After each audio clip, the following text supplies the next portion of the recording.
All right, a bit of a wacky Sunday with some serious some mega duds out there. Aaron Rodgers, 3 points. Alexander, let's not even talk about Alexander Madison. Welcome to the show. This episode of Fantasy Football Today is sponsored by Express. Express is all new, all about you, with a fresh assortment of casual, versatile, and super comfortable styles. Find out more about Express and their exclusive offer later in the show. Looking forward to getting my clothes from Express, hopefully this upcoming week, and you can take advantage of a great offer. I'm Adam Azer with Dave Richard and Heath Cummings. How would you guys describe Week 6, at least the Sunday of Week 6? Different. Yeah. Okay. It was pretty different. A lot of unexpected performances, both good and bad. Yeah, good day for the rookies. Deandre Swift.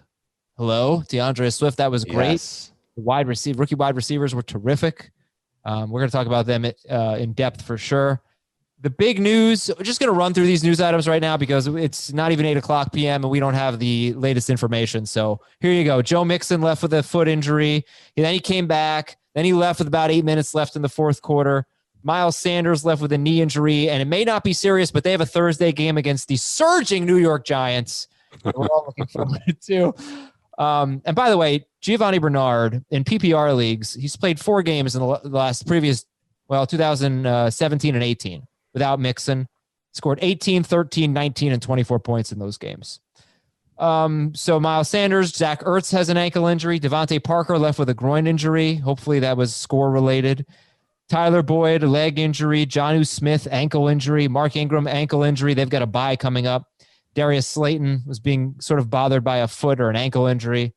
So it's not that bad right now, and fingers crossed none of these are too serious, and we'll obviously update you on our Monday show.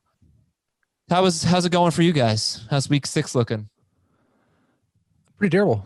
I'm losing to one team that started 4 players on a bye.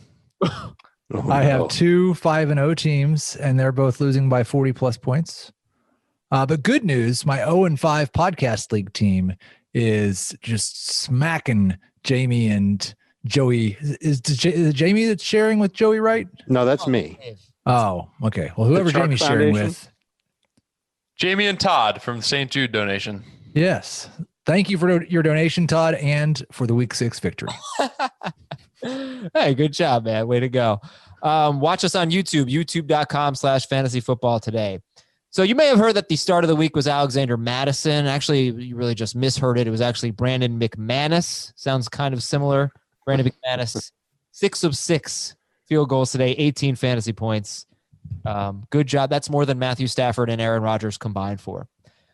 All right, guys. I think the story today with these young wide receivers, mostly rookies, young players. I have an idea. Taking over. Okay. We should do a segment about like those guys and if they are the best wide receivers on their own team. Hey. What a great idea. Thanks. This segment is called The Best Wide Receiver or Tight End on Blank is Blank. I like it. I'm giving you 1 minute per team. Good luck. The best wide receiver or tight end on Pittsburgh is blank. Does the time start like when you tell us which one of us you want to answer? Chase Claypool is the best wide receiver or tight end, and he has been both throughout his football career. But for the Steelers, he's the best wide receiver on the team. He's used in a variety of ways. He is trusted in the red zone. He's the only guy seemingly Ben Roethlisberger wants to throw the ball more than 5 yards to, and he's just a rookie. He's only going to grow from here. Well, hold on a sec. He threw more than 5 yards to James Washington. He did. He didn't throw more than 5 yards to Juju, though. He only threw for 6 yards in the whole game to him. It's really hard to make the case for Juju now when he's basically been a touchdown needy wide receiver who hasn't gotten the target volume that some people thought he was going to get when the season started. Claypool is fun. He's a dangerous weapon. The Steelers are using him in different ways. I think Heath really kind of encapsulated that nicely. I think it just seems so reactionary. It seems so reactionary to say that Claypool is the best guy, at least the rest of the season, but he's very, very tough for defenses to deal with. And once defense, here's the thing, and I think we're close to a minute, so I'll just wrap it up. I think we're well over. The music is playing, and I'm on the stage. Well babbling. over. The music is my laughter as I see Adam's face. In that case, I'm just going to go ahead and make you laugh for another minute and a half. Claypool is going to start drawing some serious coverage.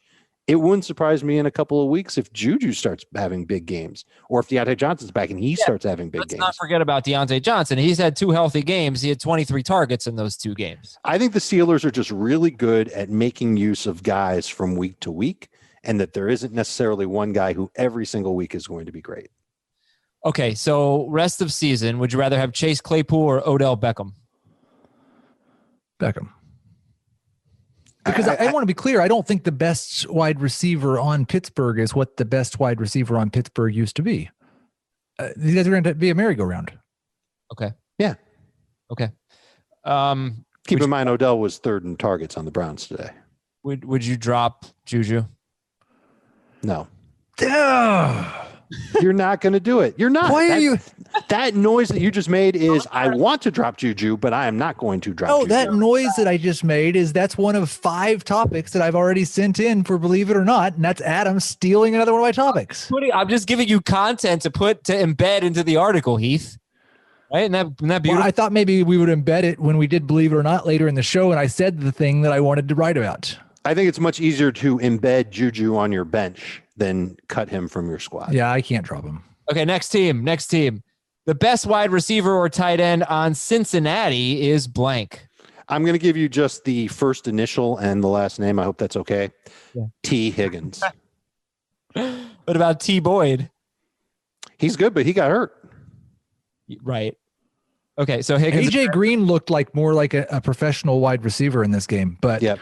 I would still say I'll still go with the young guy and T. Higgins as well. Okay, Higgins or Claypool rest of season? Claypool.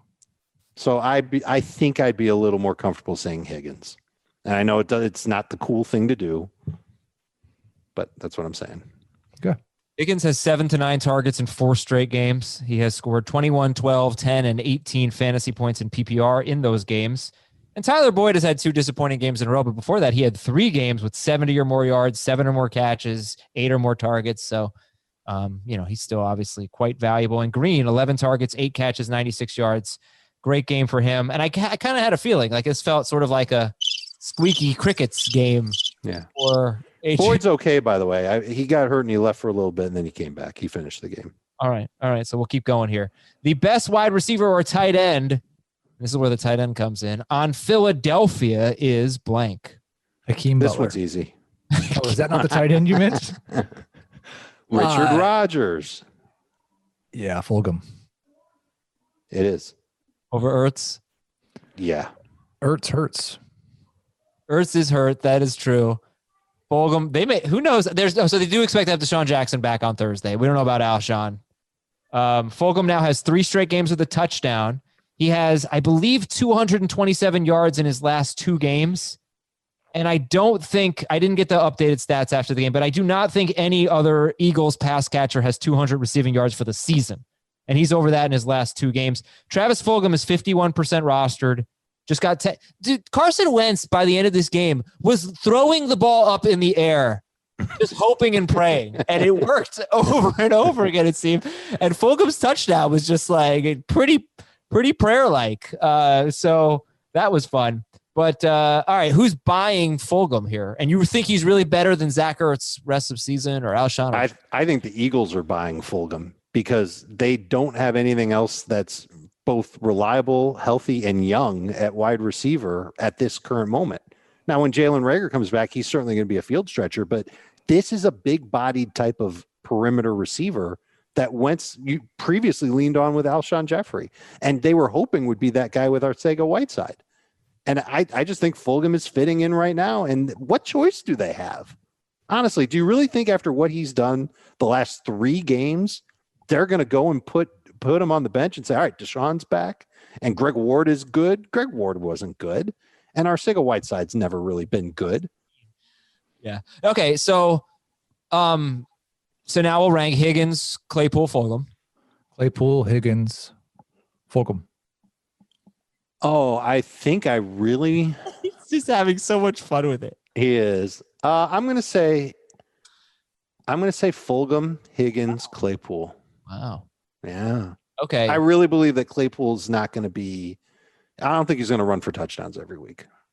Probably not. How about Fulgham or Brandon Cooks? I'll put Cooks ahead of him. Okay.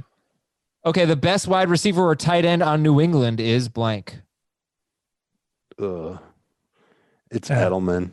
Like, I don't know that we really need to waste a whole lot of time arguing about it. Okay. Well, do you think people should at least be picking up Damiere Byrd? He's led the team in He's led wide receivers. Let's be clear. I saw this note in the notes. He's led wide receivers in receiving in 3 of their past 4 games or their past 3 games. Well, I think it could be 3 out of 4, actually. Yeah. 3 out of 4. In 2 of those games, he had a combined 65 yards. Then, okay, but I'm asking you, who's the best wide receiver or tight end on the team? I'm not starting any of them. Okay. They do not have a fantasy wide receiver. Who's the best wide receiver or tight end on Minnesota? That's still Thielen. Still Thielen for now. I thought that was a pretty easy one. You have to say Thielen, but I did just want to make sure we talked about Justin Jefferson. Yeah, we need to get to him. For sure. Touchdowns on 11 targets. Yes, it was against Atlanta, but another terrific performance. And okay, so now you've got Jefferson, Claypool, Higgins, Fulgham. Who's number 1? Jefferson. I think I would say Jefferson too. I mean, you don't have any choice but to start him right now, obviously.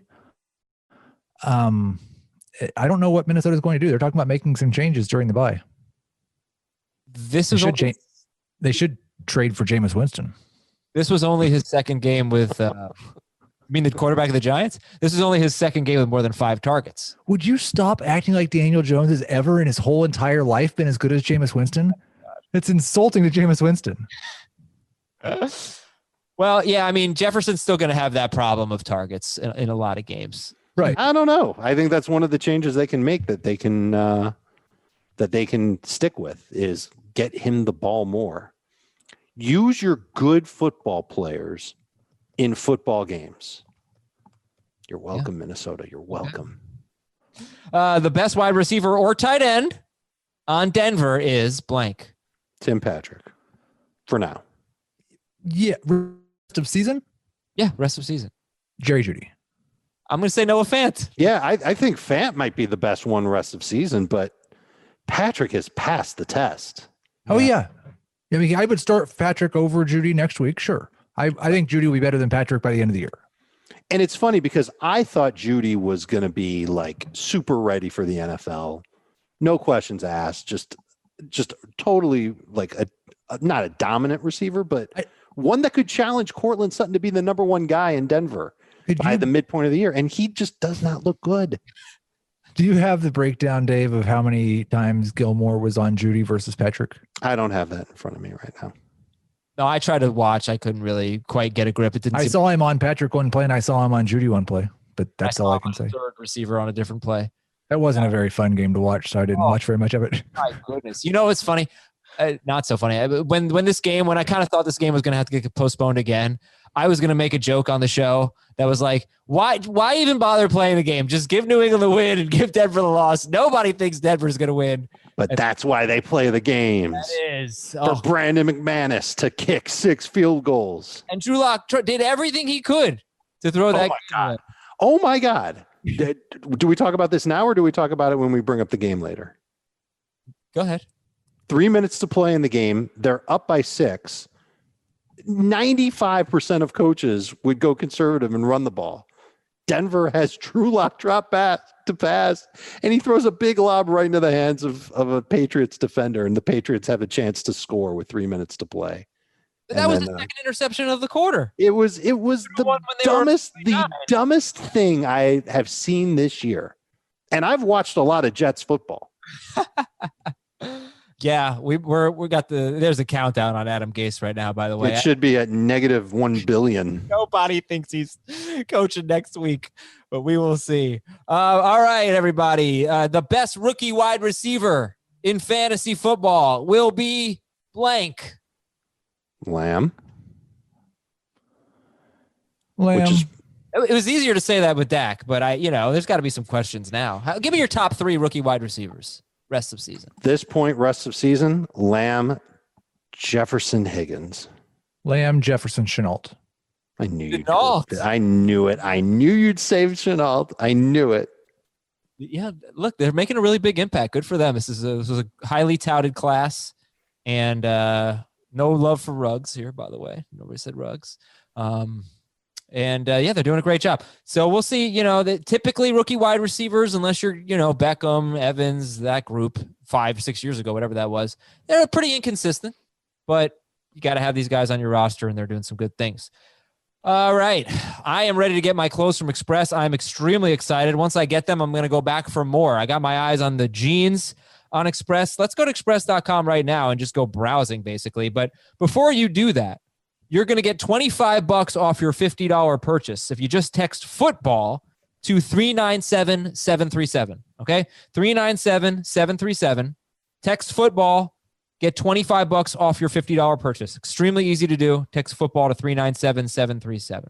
Heath, you ordered some Express gear, right? Yes, I actually was just checking to look because I'd received an email saying that my package would arrive, and I believe it's supposed to be here. It says it's supposed to be here today. It says it's on its way. Very nice, very nice. Seems like the day's getting late, but I may just stay up late and see if I get a package delivered later. Yeah. All right. Well, look, we'll try it all on for you if you're watching on youtube.com/fantasyfootball today. I'm a big hoodie guy, big sweatshirt guy. So they've got a really good selection there of sweatshirts, sweaters, hoodies, everything that you need to get ready for the fall. And what really jumps out at you when you're shopping on Express is the price. I mean, it is so affordable. I'm looking at a Henley t-shirt for $22.45 right now. So outstanding stuff. And again, you're going to get that discount. And if you're thinking, Express doesn't fit me, I'm a bigger guy, I'm an athletic guy, Express has changed. They're very flexible now. They've got a lot of different styles. They fit everybody. It's very comfortable stuff. Get in there and just check it out. And see all the different styles that they have, and they emphasize comfort as well. So again, our offer for you, you're going to get a $25 discount on your $50 purchase. Text football to 397-737. 397-737, text football. More news and notes. So before the game, we learned that Sony Michel, 2 offensive linemen, right guard Shaq Mason, center James Ferentz, who was not an original starter, but he did start week 4 for the Patriots. They're on COVID IR, along with a couple of other players. We saw that Austin Eckler hopes to be back in 3 to 4 weeks. So that's a long absence. It's not a guarantee he'll be back in 3 to 4 weeks. Case Keenum replaced Baker Mayfield. It was a blowout. Mayfield was not playing well and obviously came into the game beat up. Mayfield will start if he's healthy at Cincinnati. Green Bay offensive tackle David Bakhtiari got hurt in the third quarter of that blowout loss to Tampa Bay. Arizona put guard J.R. Sweezy on IR. I changed my tune on Miles Sanders, when I found out Brandon Williams was on COVID IR. That's a huge run stuffer for the Ravens. They're on a bye next week. And Sanders had a pretty good game. He sort of threw a touchdown pass to J.J. Arcega-Whiteside in the form of a fumble. I'm sure we all saw that play by now. That's a strange way to describe fumbling the ball and having someone else save your butt. Hey, he sort of threw a touchdown pass to him. In the form. I can't believe he didn't get any fantasy points for that. Right? At least he didn't lose 2 for it. Tyler Eifert, but that was on a 74-yard run, I think. Second straight game with a huge 70-plus yard run. Tyler Eifert left with a neck injury. Antonio Gandy-Golden left. Pittsburgh, this is a big one. Pittsburgh linebacker Devin Bush tore his ACL. That's the defensive play caller for the Pittsburgh Steelers. And their next 2 games are at Tennessee and at Baltimore. Do you think they're still a must-start DST? No. They're going in the wrong direction for sure. It's just a matter of during bye weeks, you're going to find a dozen other DSTs that are going to be better. I mean, they showed up pretty damn well today. They did, but it was Cleveland. It was, but Cleveland was 3-1. Yeah. 4-1. I mean, if you've been paying attention to football for the last 20 years, you know how these matchups between the Browns and the Steelers usually go. I guess so, but they still, even without Devin Bush, are going to have a great front 7. True. And they're usually one of the most fundamentally sound teams defensively in football, no matter who they have. So, Calvin Ridley left with cramps, but he came back. Aaron Rodgers threw his third career pick six, I believe. And at one point in the Jets-Dolphins game, the two teams were 0 for 19 on third down. It's unbelievable. And Joe Flacco was sacked for a loss of 28 yards. I was so entertained. I think it was immediately after the Jets. first third down conversion of the day. He just kept running backwards and backwards. It's like something that you'd see in The Simpsons.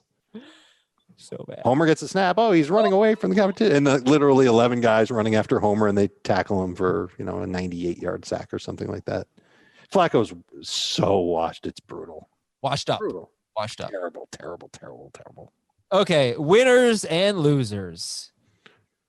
Deandre Swift, Heath, started in 22% of leagues, rostered in 83% of leagues, 14 carries, 116 yards, 2 touchdowns, got some goal line work, 3 catches for 7 yards. So his best game by far. What does it mean going forward?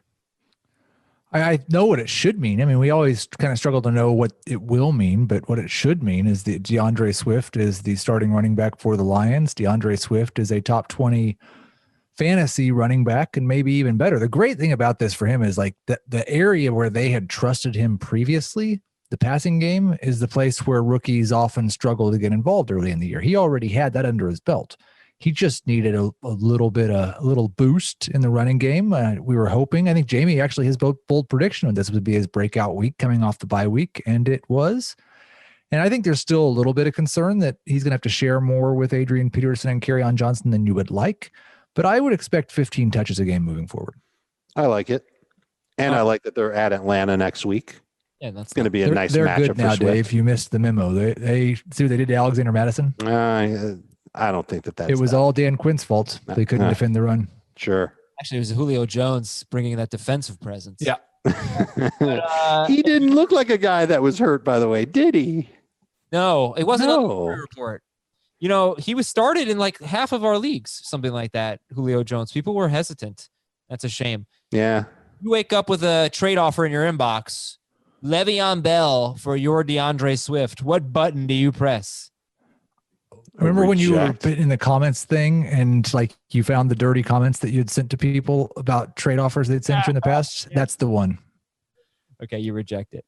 Yeah. Let's see. Look, it's great that this is happening for Swift. We talked about this is why you draft him with a top 70 pick back over the summer.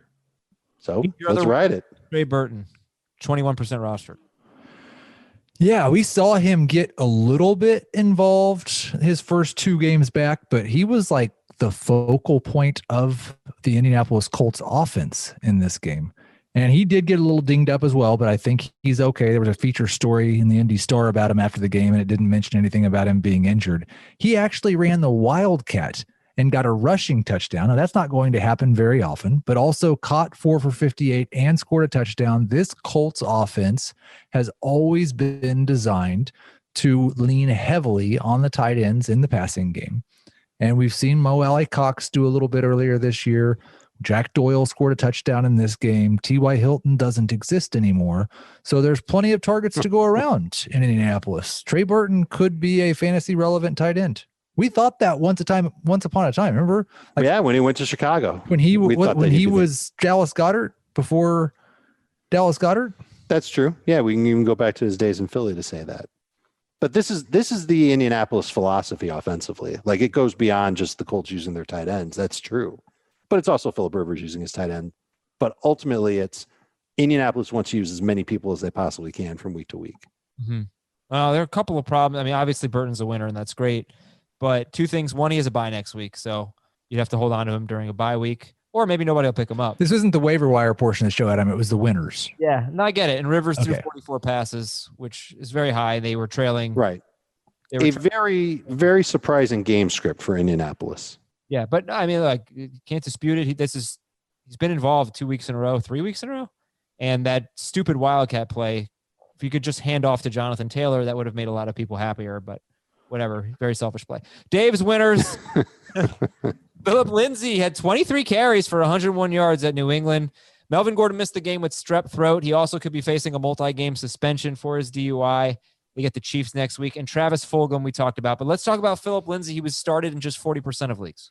And now it's going to be a full-blown split at the very minimum with the Broncos for whenever Melvin Gordon's back. I think Lindsay has climbed he's climbed all the way back from where we were back in March, where he was the odd guy out. They didn't really want to trust him. Well, now they're trusting him. And they did it in a game in New England on the road against this Patriots defense that's so tough against the run.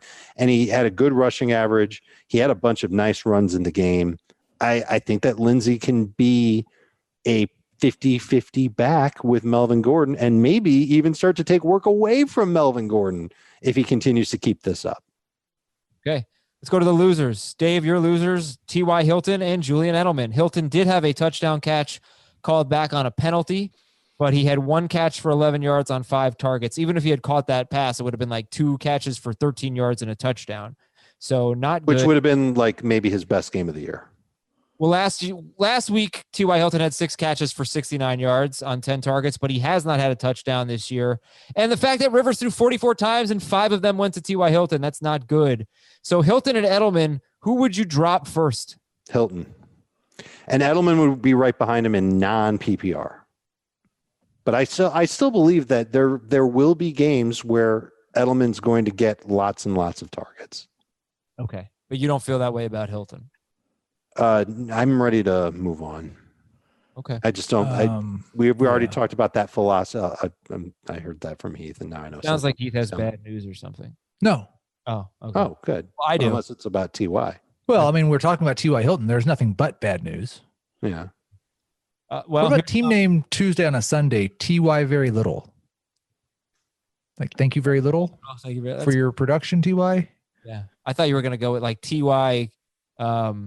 Comfort Inn, like a T.Y. Comfort Inn. Like, because he's Hilton. So I don't think we should name a bunch of brands though, because you never know. It's true.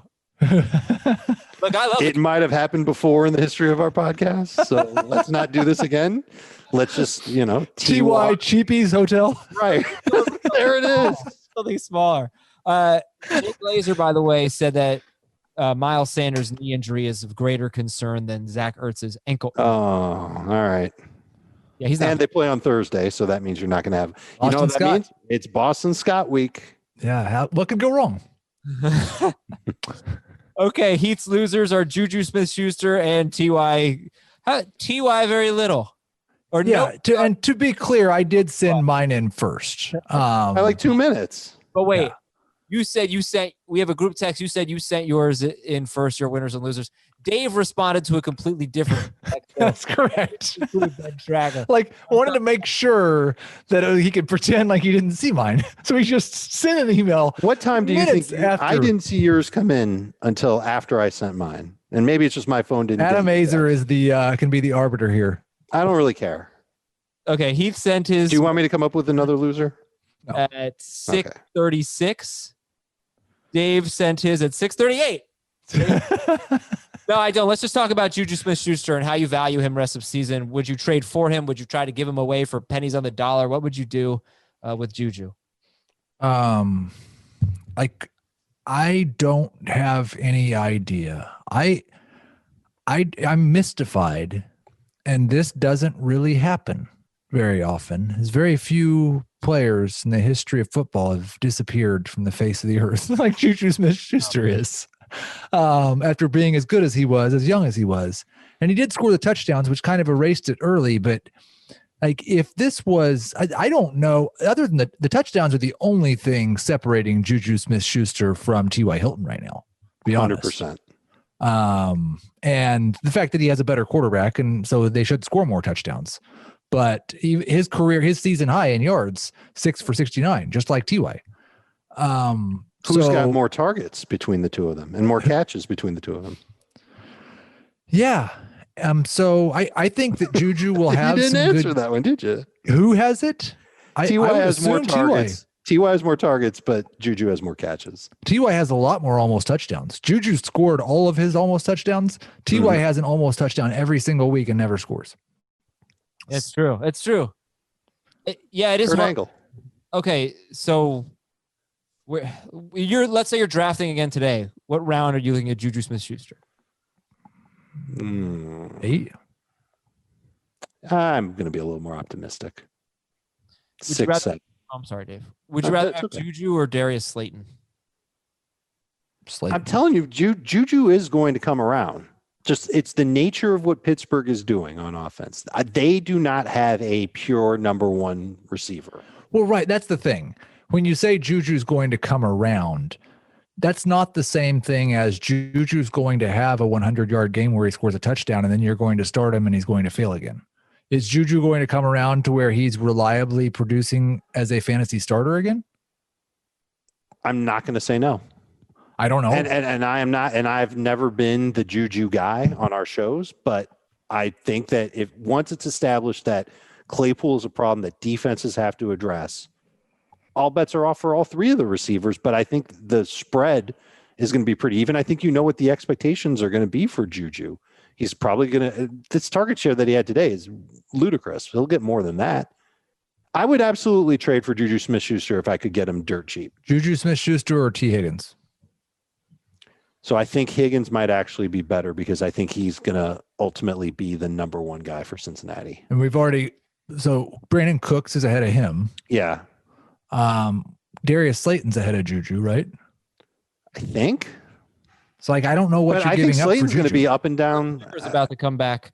So Yeah, right. like Juju's had 5 or fewer targets in all but one game this year, I think. That's insane. I don't think he's going to have many with like 8, 9, or 10, but I think he's going to have a bunch with 6 or 7. 6, 8, 5, 5, 4. Those are his targets. That's insane. You know, there's one player that I go back to sometimes that like was so much better than Juju, but was kind of bad. And I remember people were writing him off after a terrible Thursday night game. This was back in 2016, and it was Jordy Nelson. And Nelson had caught a bunch of touchdowns early in the season. But through 6 games, he had 321 yards and he had 5 touchdowns. But he was on pace for 856 yards on 72 catches. Like he was not doing well. And he had a game against the Bears on Thursday night, 1 catch for 9 yards on 4 targets. And there was, what's wrong with Juju, this and that, or what's wrong with Jordy Nelson, this and that. The rest of the season, 70 catches, 936 yards, 9 touchdowns in 10 games. He went off. Yep. Do you think Juju can go off? He has that type of talent, I believe. I just don't like how is it. I think he's got a lot of great talent. I don't know if I see him as the same type of receiver as Jordy Nelson is, but that's splitting hairs. I am certain that this is not going to be Chase Claypool running away as the number one guy in Pittsburgh. Right. In fact, I would say I might be more concerned about Deontay Johnson being that guy ahead of Claypool and ahead of Juju. I would rank them Claypool, Juju, Johnson. Does the fact that DJ Moore got more targets than Robbie Anderson today give you sort of like some hope for I just want to get the numbers there in that game. So I'm not. He had 11 and Robbie had 5, I believe. Right. That's right. He was much more involved. Anderson only had 16. No, sorry. He had fewer yards, 16 fewer yards than Moore, but he had 6 fewer targets. But right, like it can happen. Does that give you some hope? You know, I think I'm kind of. I don't know what you brought this up for. I'm not dropping Juju. Right? Yeah. Over and over again, more targets than DJ Moore, more targets, and then all of a sudden here in week 6, 11 targets. The thing that happened last week does not necessarily predict what's going to happen next week. Yeah, right. But I was saying it wasn't just last week; it was 5 games. Well, no, for the first 3 weeks, Moore had more targets than Robbie Anderson. It was 2 games, I believe. Maybe it was 3. All right. Well, those are your winners and your losers. I'm going to throw out a few more losers here just for the worryometer. We got 3 players on the worryometer. Mckissick, Odell Beckham, Mark Andrews. Every tight end gets to catch touchdowns for the Dolphins except for Mckissick. And he had 2 targets and no catches. This is coming after 91 yards at San Francisco. He's been very up and down, going into a bye. What's your worryometer level on Mckissick? It's like a 6. I don't know if I can count on him to be a reliable week-to-week tight end, but I'm going to evaluate him among my tight end choices if I have him on my team. Heath? I don't know. 5 because I have no idea. He's had two seemingly terrible matchups against the Bills and 49ers and was a top 5 tight end both weeks. And he's had mostly good matchups in his last 2 games besides those, I believe, and just done nothing at all. He did catch a touchdown. He had like 2 catches for 7 yards and a touchdown. But that's good for a tight end these days. He's one of the 17 tight ends who might catch a touchdown next week. And 16 of them caught a touchdown this week, except for Mckissick. I would like to see the correlation between Ryan Fitzpatrick's pass attempts, because in the Jaguars game, I think Fitzpatrick threw 20 times and Gesicki had 1 catch and was a touchdown. This game, Fitzpatrick threw 27 times. You know, as it was a blowout win for the Dolphins, and it was kind of an underwhelming day for their passing game. He threw 1 more time last week in San Francisco, and Gesicki was awesome. Okay, never mind. But I think there's obviously some correlation always between targets and pass attempts. But yes. All right, Odell Beckham. Confirm that. Yeah. 2 catches, 25 yards on 4 targets at Pittsburgh for Beckham. Speaking of up and down, worryometer on Beckham. 6. I was going to say 5. At Cincinnati next week. You feel like he's a must start? He caught a touchdown against them earlier. You're probably starting him at Cincinnati. They're going to score some points in that game. I'm a little worried though, because I referenced this earlier in the week that he had a lot more targets than Jarvis Landry, but like the same number of catches and very similar yards. In this game, Landry had 1 more target, 1 more catch, and 15 more yards. Neither one of them were any good, but Austin Hooper also had more catches and yards. So he's not a top 12 had more wide targets receiver than any of them. No, he's not a top 12 receiver. He's not a must start number 2 wide receiver, but you're gonna start him more often than not, especially if you start 3 wide receivers or flex. If Hooper, and this is just me, railroading what we're talking about here, Adam, but if Hooper had started the year with 3 straight games with 5 receptions, no one would have dropped him at all. We'd all be excited about him. He's led the team in targets over the past 3 games. That's true. And the fact that Odell is higher than a 3 on a worryometer is not good. I mean, this is like, I don't know why. Did you just think that Pittsburgh's been so bad against wide receivers that we're going to have to throw the ball a lot? Because honestly, he's like a matchups guy, and it's not his fault. It's just their philosophy. What do you mean? That it was easy to start him against the Dallas Cowboys, but for the most part, he doesn't get a lot of targets.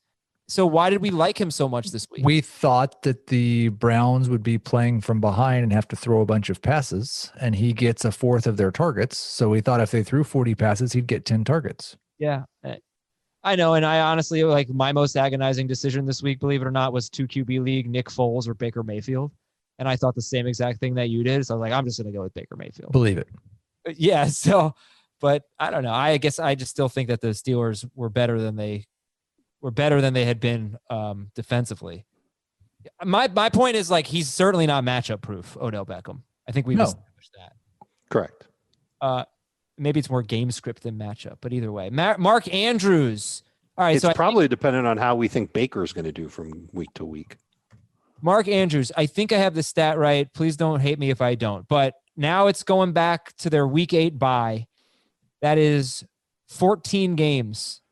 In those 14 games, Mark Andrews has 2 games with 60 receiving yards. He does, however, have 12 touchdown catches in those 14 games.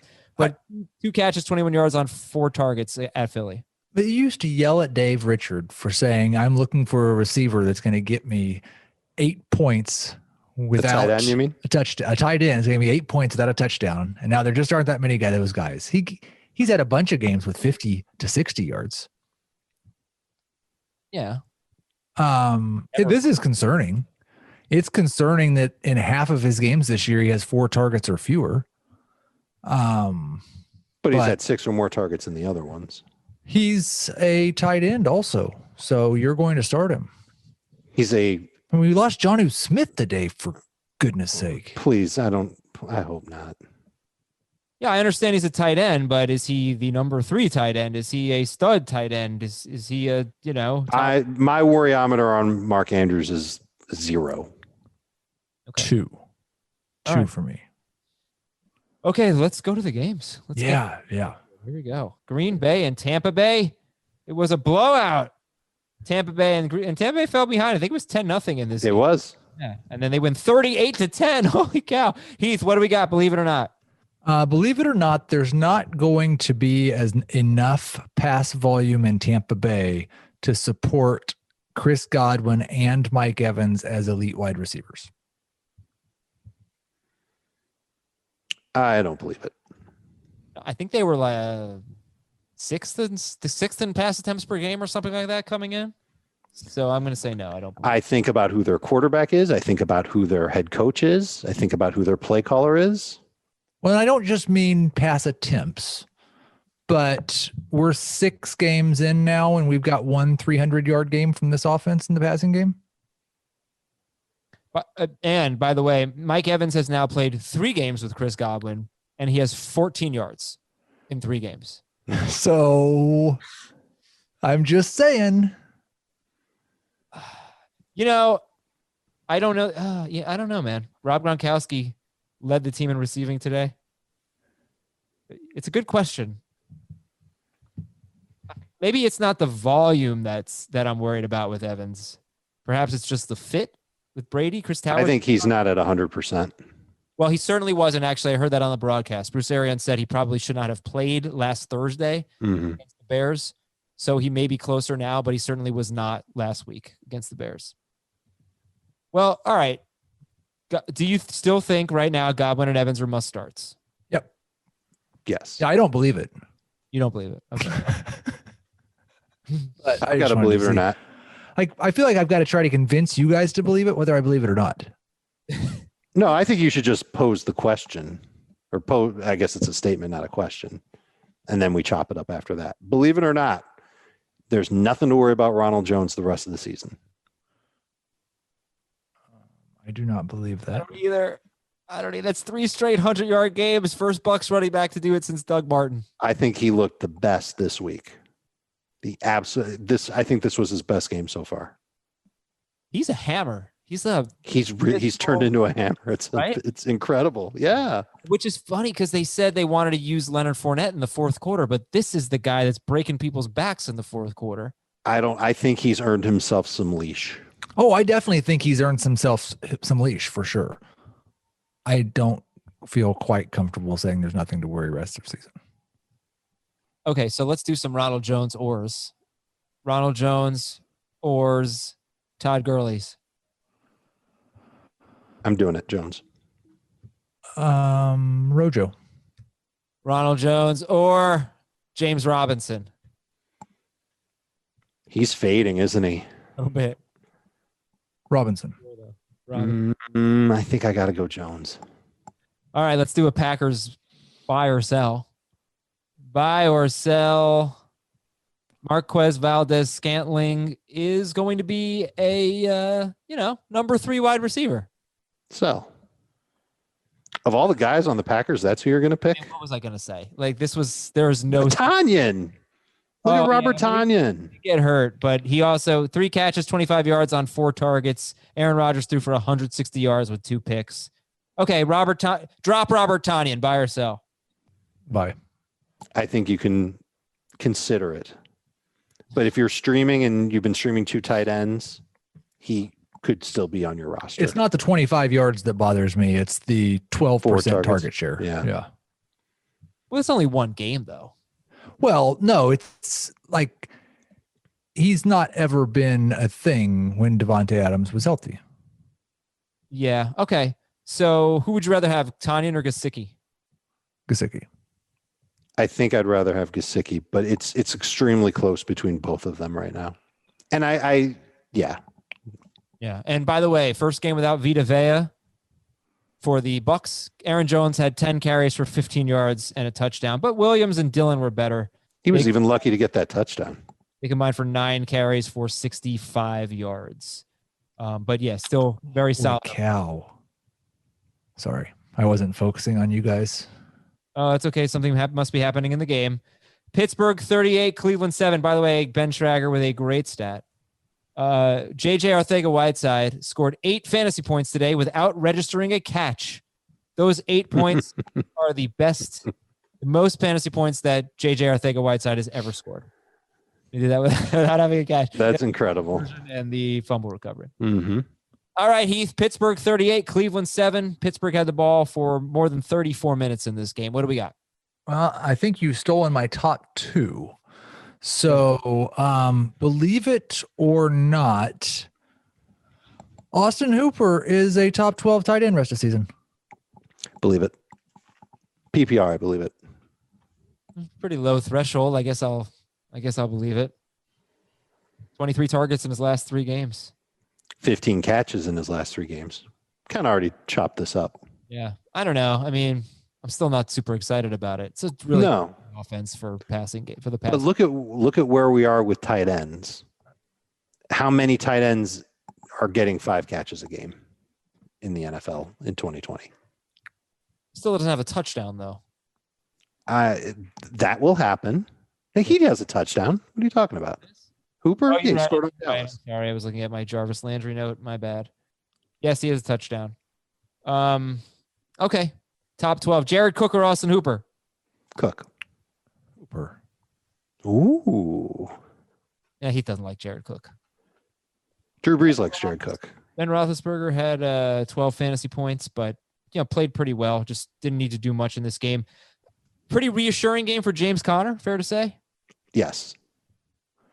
20 carries for 101 yards and a touchdown. Benny Snell did have a touchdown. He did get some work near the goal line, but it was mostly Connor's day. Snell had 6 carries, 17 yards and a touchdown. And I think we have talked. Garbage time. Yeah, we talked enough about the wide receivers here. So anything else? Anything to, believe it or not, fantasy managers should be concerned about Kareem Hunt. Not. No, Steelers defense is incredible, especially their run defense. Dearness Johnson only had 4 carries, and Hilliard had 4. They were almost all very late in the game. Hunt has Cincinnati, Vegas, bye, Houston over the next 4 weeks. Mm-hmm. And by then, Chubb might be back. Indianapolis 31, Cincinnati 27. Another time of possession game. Cincinnati had the ball for 33 minutes and 28 seconds. Heath, what do we got here? Did I steal your believe it or not? No, I just wasn't prepared with one on this game. See, that's when you usually blame me. Yeah. No, believe it or not, Jonathan Taylor's about to explode. Going to see what his schedule is for the next several weeks. Yeah. Schedule was about to get incredible. Well, by Detroit, Baltimore, Tennessee, Green Bay, Tennessee, Houston, Las Vegas, Houston. Yes, he should have exploded this week. Well, and he kind of did. I mean, he had 100 yards. He caught 4 passes. He just didn't get in the end zone. Yeah, Trey Burton I don't know if that's selfish. an explosion, but it was good. It was good. You should be encouraged with Jonathan Taylor. Good things are coming. The other thing is Silo. Row where Kinda. Wilkins didn't play today. But Mojo or Jonathan Taylor? Wilkins played. Wilkins was active. Yeah. Oh, he's active. Okay, well, that's great because that's 2 games in a row where he has had pretty much no role. Yep. Remember when Naheem Hines had a role? Same with Hines. Yeah. What would you say, Taylor or Jones? Taylor for me. Which Jones? Ronald Jones? Yeah. I'll say Taylor too. Me too. Okay, great. Marcus Johnson, 108 yards on 8 targets. Does he matter? I don't believe he does. Deepest of leagues. I'm happy for him. Just another guy in the mix in Indianapolis. Let's say AJ Green's on your waiver wire. How much fab? 6. I was going to say 4%. Okay, so not a huge rush to pick him up. 55% rostered. No. All right. They have Cleveland in week 7. Let's go to Denver, New England. Denver 18, New England 12. How? What? What do we got? Yeah, buy or sell. There's not a Believe it or not, must-start believe it or Patriot. Believe it or not. Believe it or not, there is not a must-start Patriot. Oh, believe it. Oh, yeah. I believe it. Wow, one bad game from Cam, and he's not must-start anymore, huh? He looked so bad. Now, maybe he gets his act together. Belichick even talked about it after the game that they were not ready. They didn't have enough practice time. The offensive line was patchwork. But if all right, maybe I'm wrong. Maybe Cam is a must start. Okay. I don't think he's a must start because here's the thing. The first 2 games of the season, I believe he had 2 rushing touchdowns in both games. Is that right? He had 2 against the Dolphins and he had 2 against the Seahawks. So he's got horrible weapons in the passing game. I don't think they have a very good offensive line. I don't think they do when it's healthy. I think he's a must roster, but I don't know. Must start doesn't strike me as that. They are home against the 49ers next week. Right. At Buffalo, they have not played great defense. At the Jets, that's going to be 3 touchdowns. And then Baltimore, I don't think you'll use him. Heath, you're right. I think he is a startable. Well, Heath didn't say what he. Well, he said must start. No, but he didn't. I said believe it or not. I didn't make any proclamation at all. Okay, that's true. You did not. Heath, do you believe it? No, I don't believe it. Oh, okay. How about that? Believe it or not, did you guys by any chance hear how they were pronouncing Albert O's last name on the broadcast? Not. Okunebunam? I think they were saying it in such a horribly, terribly wrong way that we have to find out. It was pretty funny. I don't have any other believe it or nots for this. So no, let's this move game on. was kind of gross. Yeah. Detroit 34, Jacksonville 16. Another time of possession game. Detroit had the ball for almost 36 minutes. Every single time I buy into Gardner Minshew, Heath, every time he lays an egg. And even though his fantasy points were okay, they stunk. But what do you got for Detroit and Jacksonville? Okay, that's an unfair thing to say. Like, he scored 19 fantasy points. It was a bad week. He didn't lay an egg. Aaron Rodgers laid an egg. He laid an egg for Chenault, who I bought into heavily this week. Okay. He laid an egg for DJ Chark. He laid an egg. DJ Chark was fine, but believe it or not, we need to. Keelan Cole should be rostered. Believe it. Dropped him this morning. Adam. Well, this isn't a Gardner Minshew problem. This is just an Adam Azer problem. I picked him up because I thought Chark was going to miss the game. I was thinking of starting him over Darrell Henderson in a PPR league. Chark's going to play. I dropped him for Cordero Patterson, just in case David Montgomery got hurt or something like that. But look, this is obviously by far Keelan Cole's best game. So let's talk about him. 31% rostered, 6 catches, 143 yards on 9 targets. He had been 47, 58, 43, 46, 25 yards in his first 5 games. So there is hope for Juju Smith-Schuster. Yeah, there you go. So what do you think? Do you believe it or not? Keelan Cole needs to be rostered. I do believe that he needs to be rostered. He gets a lot of red zone usage. He has had multiple games this season or this year leading the team in targets. I'll probably have him projected a little bit higher than Laviska Shenault next week, but they'll all be in the same wide receiver 3 range. Buy or sell, Matthew Stafford is going to have a great rest of season. I'm going to sell that. Yeah, I'm going to sell it too. Not feeling it. This was a lot. Not the word great is what I can't buy. Solid, I can buy. They have won 2 games, and those 2 games were not won on the strength of Matthew Stafford's play. They were won running, and playing a little bit of defense. Like the Black Eyed Peas, right? He's thrown exactly 31 passes 3 games in a row. Wow. Okay. Oh, yeah, you're right. How about that? It's out of the game. It's in my notes, too, and I didn't even see it. So they're at Atlanta next week, so perhaps it's really a free space. It's unbelievable. Atlanta, great for quarterbacks. Okay, one more thing in this game. Shenault, Heath, I can't believe you have him as a top 3 rookie wide receiver. I feel like people are going to drop him after this. What do you guys think rest of season for Shenault? I think this was a bad game, sure. I don't really appreciate the way Jacksonville's using him, but I believe in his talent and what he's done when he's been given the ball this season, and so I expect he'll be better. I have no complaints over how they're using him. He's had at least 6 targets in each of his last 4 games. He had 5 catches in each of his past 3 going into this week. He just did not come up with as many catches. Players have bad games. He absolutely has to be rostered. Do not cut him. Cool. Giants 20, Washington 19. Yeah, what a thriller. Believe it or not, what do we got? Yeah, believe it or not, Logan Thomas is better than Evan Ingram rest of season. Don't believe it. Did Evan Ingram lead the team in receive? No, Slayton had 41 yards. 41 yards. No, I'm not going to believe that. Has Logan Thomas been better than Evan Ingram so far, other than the rushing touchdown? No, I would have to say for sure because I think he's had 2 touchdowns this year, and Ingram's Yes. had 1. Well, what do you think, Heath? Logan Thomas or Evan Ingram? I don't know what is wrong with Evan Ingram. Ingram had Why are we 8 having more. this discussion? He had 8 more PPR points than Logan Thomas coming into the game. The simple fact that it's close between Logan Thomas, He had 8 more coming into the game. yeah, Logan Thomas outscored him by 8 today. so they're tied. It's ugly. It's really ugly for Evan Ingram. I think he's an easy tight end to start to separate yourself from. If you've been using him this whole time, you need to look in a different direction here. Yeah, well, Daniel Jones threw for 112 yards against Washington. And they were lucky to win the game. 19 passes.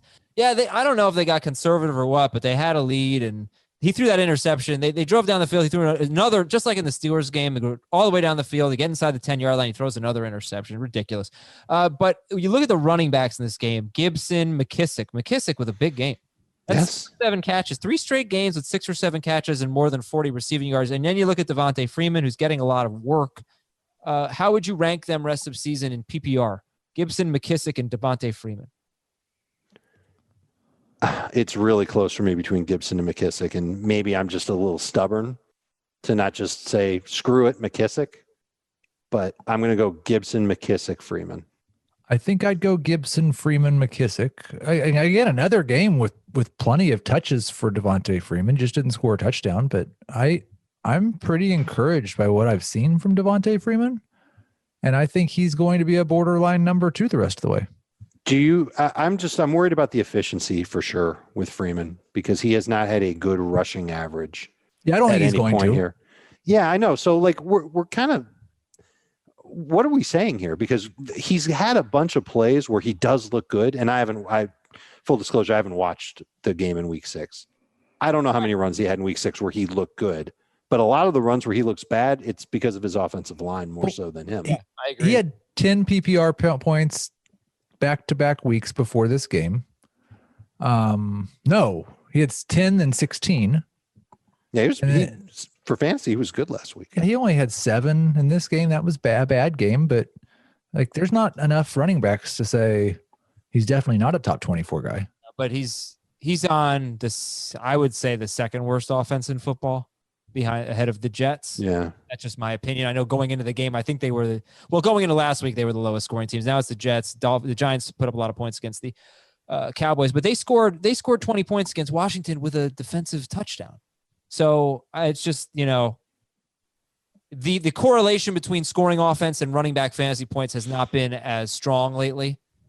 But when you start talking about these teams with terrible offenses, it's hard to get great production. But he's obviously a must roster player. You start him when you need to. McKissick's interesting though, because this was his best game.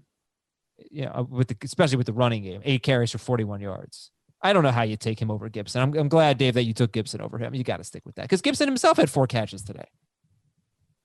Just, not as many yards. We've never known McKissick to be a complete running back. We've always known him to be a passing downs back and kind of just like a serviceable one at that. So he's making the most of the opportunity, which is great, but it's an opportunity on a terrible team where he's splitting with a player who I think is much better than him athletically. I don't want to talk about this game much longer, Heath. I'm sorry, but any issues with Terry McLaurin? 7 catches. No, I'm going to start him again next week. Mm-hmm. All right, then let's go to Tennessee 42, Houston 36. This was a fun one. Sean Watson, 39 fantasy points. He's QB1 right now. Heath, what do we got? What's our takeaway? What's our believe it or not from this game? Believe it or not, Darren Fells is a starting fantasy tight end. I'm so mad at myself. I believe it. I knew it. First of all, let's pump the brakes here. He didn't say for the rest of the season. It's only if Jordan Akins is out. That's it. That's the caveat, right? I just asked the question. You can add your own caveat. You could say believe it if Jordan Akins is out. I was going to pick this guy up. I called him a sleeper on Tuesday. This is, I think, 6 games they've thrown a touchdown to either Akins or Fells 4 times. but he usually gets 2 targets a game.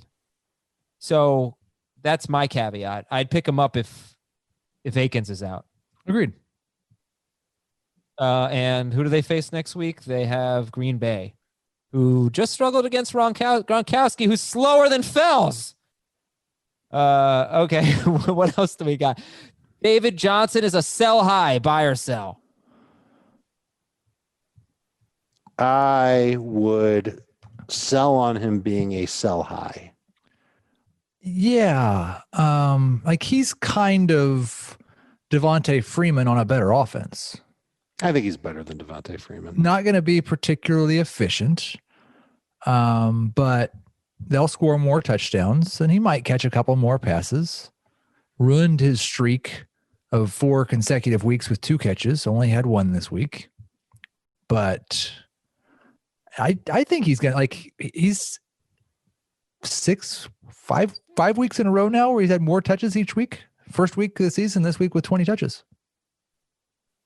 Brandon Cooks, Will Fuller, 2 good games. Fuller was a little better. A lot better. But both were good. Yeah. That was encouraging. Jason LaConfora reported on Fantasy Football Today this morning that the Texans might go into fire sale mode. Certainly after a loss like the one they had in week 6, that could happen a little sooner than later. And Fuller is not under contract after this year. Interesting. So I would put this at like a 5% chance of it happening. But it would be bad for either of them. I mean, we don't know where Fuller would go. If you are just looking to pick up a wide receiver who's pretty widely available, Adam Humphries or Keelan Cole. And Humphries has now 6 or 7 targets in like 4 out of 5 games. Does Humphries keep it up when Corey Davis comes off the COVID-19 list? Well, what's your answer, Cole or Humphries? I would say Cole because I think if Jonnu's okay and or Corey Davis comes off the COVID list, Humphries won't be as good. I do not understand how I'm going so slowly today, guys. We have a lot of games left. Let's go. Chicago and Carolina. Chicago 23, Carolina 16. Go. Actually, DJ Moore is the number 1 wide receiver on the Panthers. Nope, don't believe it. Don't believe it. Heath? No. I think this is a 1A, 1B situation, and there's a chance that DJ Moore ends up being better, certainly. But as of right now, I'd still have to lean towards Robbie Anderson. Give me 1 more week of DJ Moore, and then I'll say that DJ Moore is the number 1, and then Robbie Anderson can be the best again. I really think it could come down to the type of defenses that they're playing. And I've said before that DJ Moore kind of struggles against man coverage, but in zone, he's good. And the Bears played a lot of zone. And that's bad for a deep ball guy like Robbie. Robbie made some awesome catches. But Robbie's not a deep ball guy in Carolina. He was today. He had a couple of he laid out for a deep ball that was awesome. But this was a DJ Moore game plan. I don't think we're heading toward DJ Moore being this used every single week. Buy or sell. It would be nice if David Montgomery would look like a good running back every now and then. I mean, this guy. He looked good. He looked good as a pass catcher today. But yeah, I just first of all, Madison was such a bust today. Montgomery was not exactly a bust, but he was a little disappointing. He was. Guys had chances to score touchdowns and came very, very close, especially David Montgomery. He had a touchdown called back. Yes. But still, 3 yards per carry against this defense. He has been, what? At least he had the opportunity. At least you remember he had played 80% of the snaps in weeks 4 and 5, and he had only 10 carries in each. So how are you feeling about him? He is my reluctant RB2. Okay. Yeah, I mean, look, the touches are very encouraging. 4 catches again. Yeah, it's not going to change unless he gets hurt. Okay, Ronald Jones or David Montgomery? Jones. Montgomery. Okay, Mike Davis scored. That was wonderful. And he had a really rotten game, and he left a couple of times with an ankle injury, but I believe he finished the game. And he fumbled too. Yeah. All right, Baltimore 30, Philadelphia 28. Wild game here. Ravens had the ball for over 36 minutes, 36 and a half. Heath, believe it or not. If Mark Ingram misses time, Gus Edwards will be the best Ravens running back. I can't believe it. Don't believe it. He'll be good, but I think J.K. Dobbins will be better. I have no idea, Heath. What do you think? I would wager on the side of Dobbins because of the passing game work, but I do think like Gus Edwards has been more involved as a runner. He out carried him 14-9 in this game. And if it's a split to that range, then I'm still not sure that Dobbins is going to be startable, even if Ingram's out. And that doesn't sound very good. Yeah, well, they have a bye next week. So you're sitting there, you have Dobbins. He doesn't even get more carries than Gus Edwards when Ingram gets hurt. And then he has a bye. And then let's say Ingram misses week 8. It's Pittsburgh. So it's unfortunate. And for Marquis Brown, I understand how rostering Marquis Brown might be annoying. You kind of have to start him. He led the team in receiving with only 57 yards. But I really think like we've seen Justin Jefferson, what we've seen from him 3 of the last 4 weeks. Marquis Brown's going to have a stretch similar to that. And Justin Jefferson's going to have a stretch similar to what Marquis Brown's had this year. Brown still doesn't have a game this year with below 21% target share from Lamar Jackson. Wow. The issue is more about Jackson not throwing a ton. Real quick, guys, do you think it's worth picking up Carson Wentz? 32 fantasy points for Wentz, getting the Giants and then the Cowboys. Yep. Yeah, He should be on your list of bye-week quarterbacks. I picked up Carson Wentz in a league this morning just to have him for when Gardner Minshew went on bye. I wish I would have started him instead of Gardner Minshew today. Yeah, I think Minshew was on bye today. Heath. Atlanta 40, Minnesota. Hold on, wait. I've got one more. Believe it or not, and maybe we address it on a future podcast. Believe it or not, now's the time to sell high on Lamar Jackson. I don't think the perception of what he did today is that good. I had people complaining about it, but yeah, it might be. Pittsburgh, Indianapolis, New England. I just wonder if he might be better in those games because they actually have to try the whole game. Well, but earlier this year when he took on Kansas City, you knew that he had to try in that game, and he stunk. He was terrible. I would be interested in hearing what kind of offers I could get for Lamar Jackson. And I've got him in a 2 QB league. Perhaps I will have Deshaun Watson or Lamar Jackson. I'm not ready to. I think I'm ready to say. I think I am ready to say Deshaun Watson because his game script is crystal clear from here on out with that defense being what it is. Not running though, and that's okay. He's more, but doing a hell of a job as a passer. Yeah, and his schedule is pretty favorable too. All right, Atlanta 40 and Minnesota 23, and this Minnesota's time of possession is pathetic. This was I think this was their third game with less than 20 minutes of possession, or at least less than 21. Unbelievable. Heath, what do we got? Can I just do a tight end on every single game? Who? Hayden Hurst? Yeah. Believe it or not, Hayden Hurst is a starting fantasy football tight end. I think I've said it before on this very podcast. Julio Jones is the linchpin for this offense. When he's out there, good things happen for everybody else on the Falcons. And when he's not there, bad things happen for most of them. And as long as Julio's rolling, it's much softer coverage on guys like Hayden Hurst. And talking about game script, you know how it's going to go for Falcons games because that defense ain't getting better. He's a startable tight end. I think what's very interesting is when you look at, you could divide Matt Ryan's season in 2 different ways. 3 great games and 3 bad games. And you could say Julio Jones is the common denominator when he's been healthy in those 3 great games with 28, 35, and 38 points. But also keep in mind, they played in those 3 games, Seattle, Dallas, and Minnesota. Mm-hmm. So it's interesting. The other games were against Chicago, Green Bay, and Carolina, who somehow, some way, once again, great against Allen Robinson. They're just so good against wide receivers and quarterbacks. I don't understand it. But it's just interesting because I do think Julio Jones is the linchpin, and I started Matt Ryan because Julio Jones played and it paid off. But you can't ignore that he's played Seattle, Atlanta, and Seattle, Dallas, and Minnesota. Right. Well, here comes Detroit, Carolina, Denver. Oh yeah, you heard what I just said about Carolina, but should be very smooth sailing for them. Yeah. Otherwise, we talked about the Minnesota wide receivers, and you can probably get rid of Kirk Cousins now going into his bye week. He scored 29 points, and it pretty much pissed me off because he played terribly. Miami 24 and the Jets 0. Yeah, what a game. What do you got? Believe it or not, Myles Gaskin is a top 15 running back rest of season. It's close. I think the answer is yes. I believe it. Now this is Gaskin or Ronald Jones is quite interesting. Do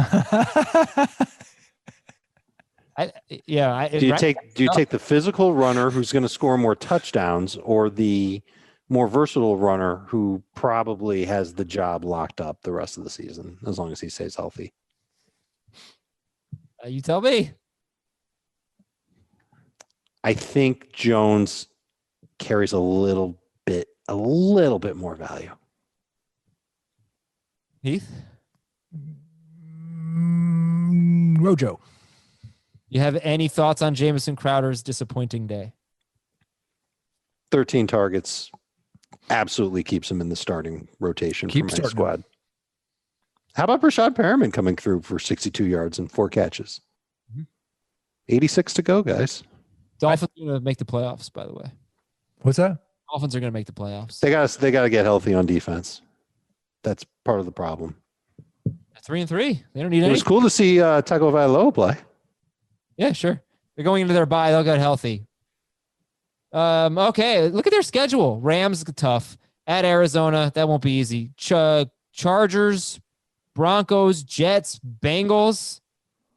Piece of cake. Then this Kansas City team, they suck. New England, Vegas, Buffalo. They'll fall apart at the end. Their last 4 games are rough. They're 8-8. That might get you in. No, well, there are 7 teams this year. You got an extra spot this year. Might get you in. Maybe. Who do you guys think is better right now? Patriots or Dolphins? Patriots. Still the Patriots. Wait. Right now, I think the Dolphins are better because the Patriots have a lot of players that are not eligible to play. But I think by the time the Patriots and Dolphins play each other, the Patriots will be better. Okay. All right, fellas. Thanks. Great show. Appreciate it. Thank you all for listening. Make sure you're listening to Fantasy Football Today in 5. Get your quick fix early in the morning. Sounded weird. And we'll talk to you on Monday on Fantasy Football Today. Want more of the Fantasy Football Today podcast and nonstop year-round fantasy advice? It's simple. Hit the subscribe button and hang with us all throughout the year.